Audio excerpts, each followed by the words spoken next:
So 2026 பார்த்தீங்கன்னா ஒரு சூப்பரான ஸ்பானிஷ் கிரைம் ட்ராமா எடுக்கப்பட்ட ஓசிஸ் அப்படின்ற வெப் சீரிஸ் இப்போ நெட்ஃப்ளிக்ஸில் பார்த்தீங்கன்னா தமிழ் டப்பிங்கோட ஸ்ட்ரீம் பண்ணியிருக்காங்க. இந்த சீரிஸோட ரிவ்யூ பற்றி நம்ம பார்க்க போகிறோம். ஸோ வாங்க வீடியோக்குள்ள போகலாம். சரி, கதை அப்படின்னு பார்க்கும்போது கதையில நம்ம படத்தோட ஹீரோ பார்த்தீங்கன்னா வெக்கேஷனுக்காக இவங்க அம்மா அதுக்கப்புறம் ஒரு 2 கேரக்டர்ஸோட சேர்த்து டோட்டலாக 4 பேர் பார்த்தீங்கன்னா ஒரு பயங்கரமான பணக்காரங்களாம் போகக்கூடிய ரெசார்ட்டுக்கு பார்த்தீங்கன்னா இவங்க வந்து போறாங்க. ஸோ போன இடத்துல அங்க இருக்கிற எல்லாருமே பார்த்தீங்கன்னா பயங்கர பணக்கார பசங்க தான். பட் இருந்தாலுமே நம்ம ஹீரோ மட்டும் பார்த்தீங்கன்னா அங்க வேலை செய்யக்கூடிய நபர்கள் கிட்ட ஒரு நல்ல ஃப்ரெண்ட்ஷிப் அப்படின்றது உருவாகுது. இன்ஃபேக்ட் அந்த கேங்ல இருக்கக்கூடிய ஒரு அழகான பொண்ணு மேல நம்ம ஹீரோ பார்த்தீங்கன்னா ஒரு க்ரஷ் வருது அப்படின்னு கூட சொல்லலாம். பட் இருந்தாலுமே அன்னைக்கு நைட் நடந்த ஒரு சில சம்பவம் காரணமா இந்த 2 கேங்குமே பார்த்தீங்கன்னா ஒரு பயங்கர பிரச்சனை அப்படின்றது ஏற்படுது. ஸோ இதுக்கப்புறம் அந்த ஹோட்டலில் நடக்கக்கூடிய மர்மமான விஷயங்கள்லாம் என்ன, நம்ம ஹீரோ இந்த விஷயத்த எல்லாத்தையுமே எப்படி வந்துட்டு ஹேண்டில் பண்றாரு, கடைசியாச்சு அப்படின்ற மாதிரி தான் இந்த சீரிஸோட கதைகளும் பார்த்தீங்கன்னா போகுது. கண்டிப்பா ஸ்பானிஷ்ல வரக்கூடிய வெப் சீரிஸ் இல்ல மூவியா இருக்கட்டும், இது எல்லாமே பார்த்தீங்கன்னா பேக்கிங் வைஸ் வந்து விஷுவலா பயங்கரமா காமிப்பாங்க. ஸோ இது சொல்லவே வேணாம்,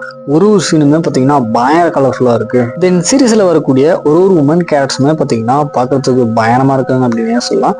அது மட்டும் இல்லாத ஆக்டிங்குமே பார்த்தீங்கன்னா எல்லாமே ஒரு நல்ல பர்ஃபார்மன்ஸை கொடுத்துருக்காங்க. ஸ்க்ரீன் பிளே அப்படின்னு பார்த்தீங்கன்னா ஒரு சில இடங்கள்ல கொஞ்சம் லேக் ஆகிற மாதிரி இருந்தாலுமே ஓவரால் நல்ல கிரைம் டிராமா தான் போகுது. ஸ்டோரியா பார்க்கும்போது இவங்க சீரீஸ்ல ஒரு சில விஷயத்த மாத்தி காமிச்சிருந்தாலுமே ஓவராலா பாத்தீங்கன்னா அப்படின்னா கொஞ்சம் பழைய டெம்ப்ளேட் தான் தெரியுது. பட் இருந்தாலுமே சம்பவங்கள்லாம் வளர்ந்த ஒரு புதுசான கிரைம் டிராமா வேணும் அப்படின்னா அந்த சீரீஸை கண்டிப்பா ட்ரை பண்ணி பாருங்க.